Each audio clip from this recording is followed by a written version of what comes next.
December 15th, 1942. The muddy hills of Guadalcanal stretched endlessly under a suffocating tropical sun where temperatures reached 95 degrees Fahrenheit and humidity made every breath feel like drowning. Private First Class. Tommy Mackenzie crouched behind a fallen mahogany tree, sweat stinging his eyes as he peered through the dense jungle foliage toward the Japanese positions 300 yards ahead. What he and his fellow Marines didn't know was that their enemy was about to be defeated not by superior firepower or tactical brilliance, but by a simple farm trick that would make seasoned snipers waste thousands of rounds on targets that never existed. Before we dive into this story, make sure to subscribe to the channel and tell me in the comments where you're watching from. It really helps support the channel. Within 72 hours, one man's childhood memories of protecting cornfields in Nebraska would transform into the most effective counter-sniper strategy in the Pacific Theater, saving countless American lives while driving Japanese marksmen to the edge of madness. Sergeant Harold Hank Peterson had been a rancher for 23 years before the war called him to service. At 38 years old, he was considered ancient by Marine standards, but his weathered hands and patient demeanor had earned him respect among the younger soldiers. Peterson commanded a squad of 12 men from the 1st Battalion, 7th Marines, and they had been pinned down on Hill 212 for 6 days straight by what intelligence estimated to be 8 to 10 Japanese snipers positioned in the dense canopy above. The situation had become desperate. Every attempt to advance resulted in immediate enemy fire from concealed positions that seemed impossible to locate. The Japanese snipers were using Type 97 sniper rifles with telescopic sights, weapons capable of accurate fire up to 600 meters. Their patience was legendary. Some could remain motionless for up to 14 hours, waiting for the perfect shot.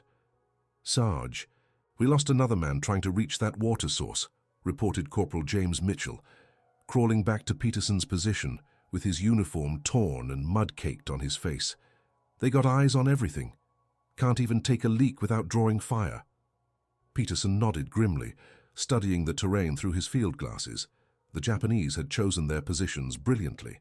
The hill's reverse slope provided perfect concealment, while the thick jungle canopy offered dozens of potential sniper nests. American counter-sniper efforts had proven futile. The enemy simply melted back into the vegetation after each shot, relocating before return fire could find them. That evening, as Peterson cleaned his M1903 Springfield rifle by the dim light of a shielded flashlight, memories of his ranch in Broken Bow, Nebraska came flooding back. He remembered the constant battle against crows that would descend on his cornfields like black clouds, devastating entire crops in hours. Traditional scarecrows had never worked. The intelligent birds quickly learned to distinguish between real threats and harmless decoys. But Peterson had discovered something remarkable during his farming years. The crows weren't just afraid of humans. They were terrified of humans who moved unpredictably. He had experimented with scarecrows that swayed in the wind, but the breakthrough came when he attached lightweight cloth strips that fluttered constantly, creating the illusion of subtle, lifelike movement even in the slightest breeze. "Mitchell, gather the squad," Peterson said suddenly, an idea forming in his mind. "And bring me every spare uniform, helmet, and piece of equipment we can spare." The next morning, Peterson outlined his plan to the bewildered Marines. "Listen up, boys. We're going to give those Japanese snipers something to shoot at. Problem is, they're going to be shooting at ghosts." Using spare uniforms stuffed with jungle vegetation, Peterson's squad constructed what appeared to be American soldiers in various positions around their perimeter. But these weren't ordinary decoys. Peterson had learned from years of outsmarting Nebraska crows that the key was subtle, believable movement. He attached thin strips of parachute cord to the decoys' arms and helmets, running the cords back to concealed positions where Marines could create gentle, intermittent movement by pulling the strings. To the naked eye, especially at distance, the decoys appeared to be soldiers making small adjustments to their positions, scratching or simply shifting weight. Private Danny Rodriguez, a 19-year-old from El Paso, Texas, was initially skeptical. "Sarge, you really think professional snipers are going to fall for stuffed uniforms? Son, "I spent 2 decades protecting crops from some of the smartest birds in North America," Peterson replied, adjusting a decoy's helmet angle. "The secret isn't making them look perfect, and it's making them move like they're alive." The first test came at 0800 hours on December 18th. Peterson had positioned 6 decoys at strategic locations, each designed to present what appeared to be legitimate targets to the hidden Japanese snipers. Marine Corporal Thomas O'Brien crouched 50 yards away from the first decoy, gently tugging a parachute cord that caused the dummy's left arm to move slightly, as if the soldier were adjusting his rifle. The response was immediate. A sharp crack echoed across the hillside as a Japanese sniper fired at the decoy. The 7.7mm bullet struck the stuffed uniform center mass, causing it to jerk backward convincingly before settling back into position. "Contact! Contact!" shouted Peterson, following standard protocol, but instead of returning fire randomly into the jungle, he had positioned Marine snipers with specific angles of observation. When the Japanese sniper fired, the muzzle flash gave away his position for exactly 1/3 of a second, but that was enough. Marine Sergeant Robert Deadeye Williams had been a competitive shooter before the war, winning the Nebraska State Championship in 1939 with a perfect score of 200 points. He had been tracking that particular section of jungle for 20 minutes, waiting for exactly this moment. "Got you," Williams whispered, squeezing the trigger of his M1903. The shot was perfect, and one Japanese sniper would never fire again. But Peterson's real genius became apparent over the next several hours. As word spread through the Japanese positions that they had engaged American targets, more snipers began firing at the decoys. Each shot revealed their positions to carefully positioned Marine counter-snipers, but more importantly, each shot depleted their limited ammunition supply. By noon on December 18th, Peterson estimated the enemy had fired over 60 rounds at his decoys. Intelligence reports later confirmed that Japanese snipers typically carried between 40 and 60 rounds of ammunition, expecting each shot to count. The psychological pressure of the constant engagement was beginning to show. First Lieutenant William Harper, the company's intelligence officer, was monitoring Japanese radio communications through intercepted transmissions. The reports he translated revealed growing frustration among enemy snipers. "Sarge, you need to hear this," Harper said, approaching Peterson with his radio equipment. "The Japanese are reporting successful hits on American positions, but they're confused about why the targets aren't being evacuated. They're starting to think our medical corps is either incredibly brave or incredibly stupid." The deception was working beyond Peterson's wildest expectations. Japanese snipers, trained to fire one precisely aimed shot and then relocate, were being drawn into sustained engagements with targets that seemed to absorb multiple hits without falling. The psychological impact was devastating their confidence and tactical discipline. On the morning of December 19th, Peterson expanded his operation. Using lessons learned from the previous day's success, he constructed 12 additional decoys and positioned them to create what appeared to be a full platoon's worth of American soldiers attempting to advance up the hillside. Marine Private Eddie Kowalski, whose father had been a vaudeville performer in Chicago before the Great Depression, proved remarkably gifted at manipulating the decoys. His subtle movements made the dummies appear to be soldiers cautiously advancing between cover, occasionally ducking or raising their heads to scan for threats. "It's like putting on a show," Kowalski explained to fellow Marine Danny Rodriguez. "You got to make the audience believe the characters are real. Same principle here, except the audience has rifles." The Japanese response was immediate and devastating to their own ammunition supplies. Intercepted radio communications indicated that enemy commanders were demanding explanations for the enormous expenditure of ammunition with apparently minimal American casualties. Japanese doctrine emphasized ammunition conservation, with snipers expected to achieve at least an 80% hit rate, while using no more than 3 rounds per day. Peterson's decoys were forcing Japanese snipers to fire 10 times their normal daily allocation, creating logistical nightmares for enemy supply lines that were already stretched thin across the Pacific Theater. Marine Captain Douglas Richardson arrived at Peterson's position that afternoon, with orders to investigate reports of unusual enemy ammunition expenditure. What he found was a sergeant from Nebraska calmly orchestrating the most effective counter-sniper operation in Marine Corps history. Peterson, intelligence reports indicate Japanese sniper activity has increased by 400% in this sector, but our casualty reports don't match those numbers. What exactly are you doing up here? Richardson demanded. Sir, I'm helping them practice their marksmanship, Peterson replied with a straight face, gesturing toward a decoy that had just absorbed its 15th hit of the day. Turns out they need a lot of practice. The captain studied the elaborate setup through field glasses, watching as Kowalski made a decoy appear to be a soldier nervously checking his equipment.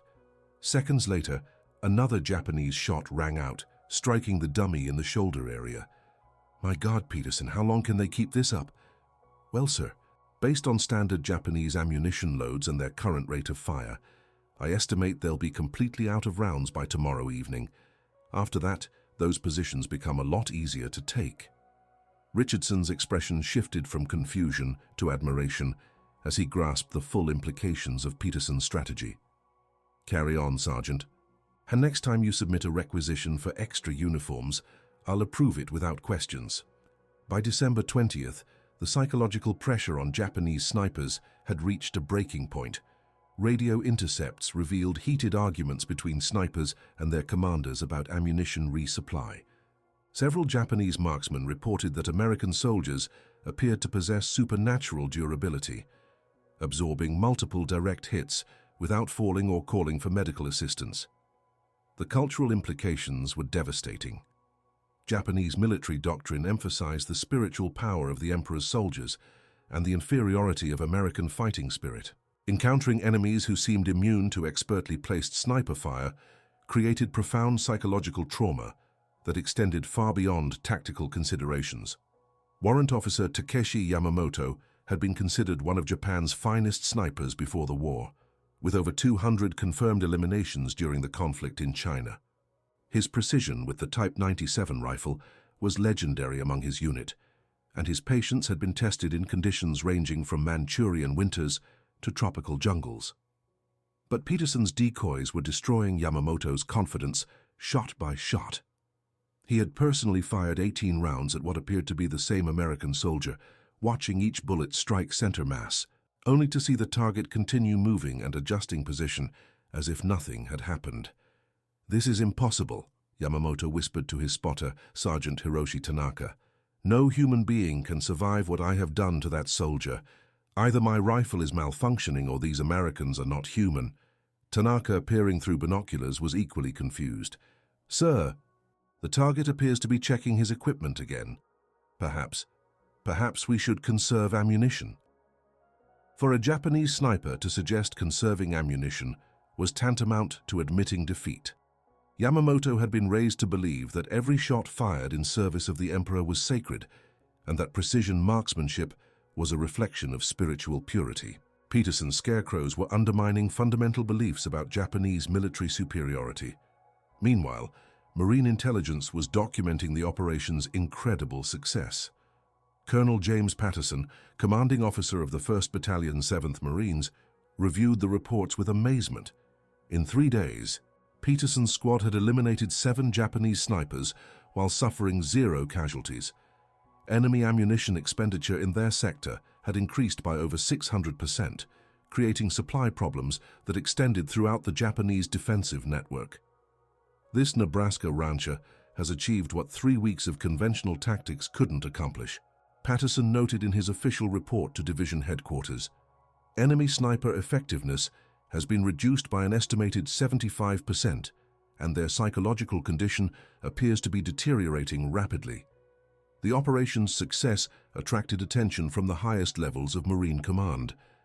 Major General Alexander Vandergrift, commanding general of the 1st Marine Division, personally visited Peterson's position on December 21st to observe the deception operation firsthand. Vandergrift, a career military officer who had served in Nicaragua and Haiti, had never encountered anything like Peterson's innovative approach. He watched in fascination as Private Kowalski manipulated a decoy to appear as though an American soldier was cautiously advancing between two fallen logs. Within minutes, 3 separate Japanese snipers fired at the target, revealing their positions to Marine counter-snipers. "Sergeant Peterson, where did you learn this technique?" Vandergrift asked. "Sir, my farm back home in Nebraska. Had a problem with crows destroying my corn crop. Learned that smart enemies require creative solutions," Peterson replied, never taking his eyes off the decoy operation. "And this, agricultural experience. You believed it would apply to Japanese snipers. Sir, both crows and snipers are patient, intelligent, and deadly accurate. Both can be outmaneuvered if you understand their psychology and give them what they expect to see, rather than what's actually there." Vandergrift nodded slowly, recognizing the profound tactical innovation he was witnessing. "Sergeant, I'm recommending you for the Silver Star. More importantly, I'm ordering this technique to be documented and distributed to all Marine units in the Pacific Theater." The final phase of Peterson's operation began on December 22nd. Intelligence reports indicated that Japanese ammunition supplies had reached critical levels, with some sniper teams reporting fewer than 5 rounds remaining. The psychological pressure had become unbearable for many enemy marksmen, with several requesting transfer to conventional infantry units. Peterson decided to end the operation with what he called the grand finale. Using techniques learned from his years of protecting Nebraska cornfields, he constructed the most elaborate decoy yet, what appeared to be an American officer conducting a reconnaissance of Japanese positions. The decoy was positioned in a location that would be irresistible to Japanese snipers, appearing vulnerable while actually being protected by multiple layers of concealment and Marine counter-snipers. Peterson and Kowalski worked together to create movement patterns that suggested an overconfident American officer carelessly exposing himself to enemy fire. The response exceeded all expectations. Every remaining Japanese sniper in the sector fired at the target, revealing positions that had remained hidden for weeks. Marine counter-snipers, positioned with perfect angles of observation, eliminated 8 enemy marksmen in less than 10 minutes. Warrant Officer Yamamoto, down to his last 3 rounds, fired his final shots at Peterson's officer decoy. When the target continued to move, after absorbing what should have been fatal hits, Yamamoto experienced what Japanese military psychiatrists would later term combat spiritual collapse. The once proud sniper abandoned his position, leaving his rifle behind as he fled deeper into the jungle. Radio intercepts captured his final transmission. "The American spirits cannot be defeated by earthly weapons. I have failed the Emperor." By December 23rd, organized Japanese sniper resistance in the sector had completely collapsed. Marines advanced up Hill 212 against minimal opposition, finding abandoned sniper positions littered with empty ammunition cases and discarded equipment. The operation's final tally was remarkable. 17 Japanese snipers eliminated or driven from their positions, over 800 rounds of enemy ammunition expended, and 0 American casualties.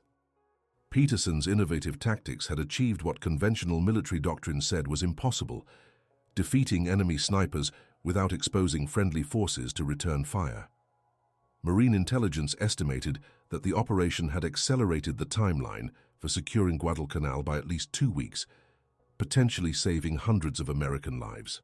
The psychological impact on remaining Japanese forces was equally significant, with reports indicating widespread demoralization among enemy sniper units throughout the Pacific Theater.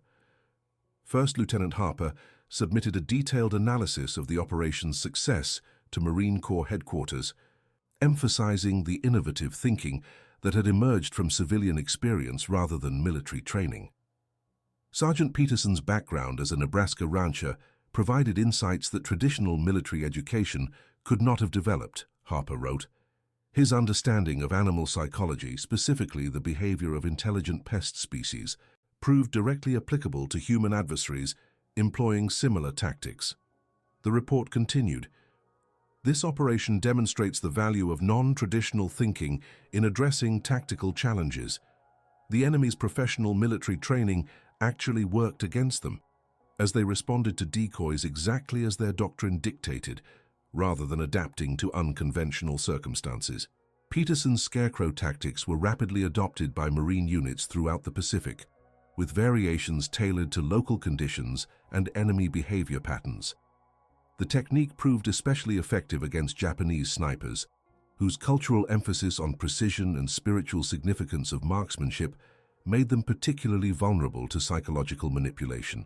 Training manuals were updated to include Peterson's principles, emphasizing the importance of understanding enemy psychology rather than simply matching firepower. Marine Corps schools began teaching courses on unconventional tactical innovation using Peterson's operation as a primary case study. The broader implications extended beyond immediate tactical success. Peterson's operation demonstrated that American creativity and adaptability could overcome seemingly insurmountable tactical disadvantages. The Scarecrow deception became a symbol of American ingenuity in the face of adversity. Years after the war, military historians would analyze Peterson's operation as a perfect example of asymmetric warfare, using unconventional methods to neutralize superior enemy capabilities. The technique influenced everything from Cold War deception operations to modern battlefield innovations. But for the Marines of the 1st Battalion 7th Marines, Peterson's Scarecrows represented something simpler and more immediate. Proof that a Nebraska rancher's common sense could outfox the most elite enemy soldiers in the world. Private Rodriguez, who had initially doubted the operation's potential, later wrote to his family, "Sarge Peterson taught us that sometimes the best military strategy comes from the strangest places.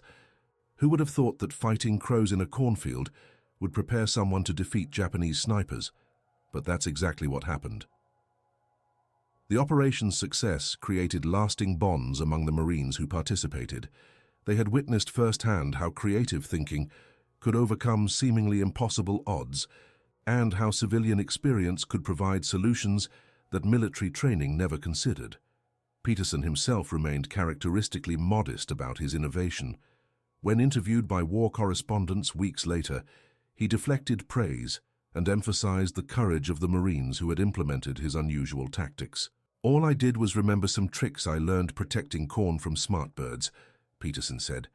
"These boys were the ones who had to sit still while professional snipers shot at what they thought were their buddies. That takes a special kind of courage."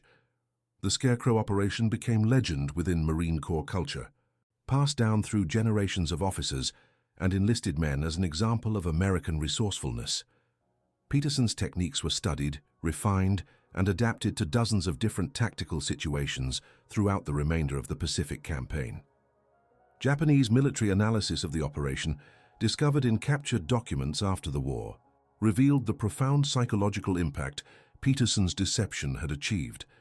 Enemy after-action reports described the American tactics as supernatural and beyond conventional military understanding.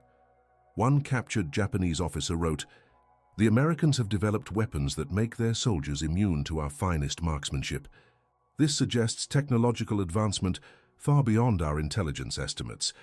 How can we defeat an enemy whose soldiers cannot be eliminated, even when struck directly by expertly placed rifle fire?" The irony was lost on Japanese analysts who never suspected they had been firing at stuffed uniforms, manipulated by a former corn farmer from Nebraska. Peterson's simple deception had convinced professional soldiers that they faced supernatural opponents, undermining confidence throughout the Japanese defensive network. As American forces continued their advance across the Pacific, variations of Peterson's tactics appeared on dozens of different battlefields. The basic principle, using enemy expectations against them, proved universally applicable regardless of terrain or tactical situation. Marine units reported remarkable success using Peterson protocols against Japanese positions from the Marshall Islands to Okinawa. The technique's effectiveness stemmed from its exploitation of fundamental human psychology, rather than specific technical vulnerabilities, making it nearly impossible for enemies to develop effective countermeasures. The operation's legacy extended far beyond World War II. Military theorists studying asymmetric warfare consistently cited Peterson's Scarecrow deception as a perfect example of how innovative thinking could overcome superior enemy capabilities through psychological manipulation rather than direct confrontation. But perhaps the most significant impact was on the Marines who served with Peterson during those crucial days on Guadalcanal. They had learned that victory didn't always require superior firepower or overwhelming numbers. Sometimes it just required thinking differently about familiar problems. Sergeant Harold Peterson returned to his Nebraska ranch after the war, but his innovative thinking continued to influence Marine Corps doctrine for decades. The lessons learned from protecting cornfields had saved countless American lives and demonstrated that the most effective military solutions sometimes came from the most unexpected sources. And that concludes our story. If you made it this far, please share your thoughts in the comments. What part of this historical account surprised you most? Don't forget to subscribe for more untold stories from World War II, and check out the video on screen for another incredible tale from history. Until next time.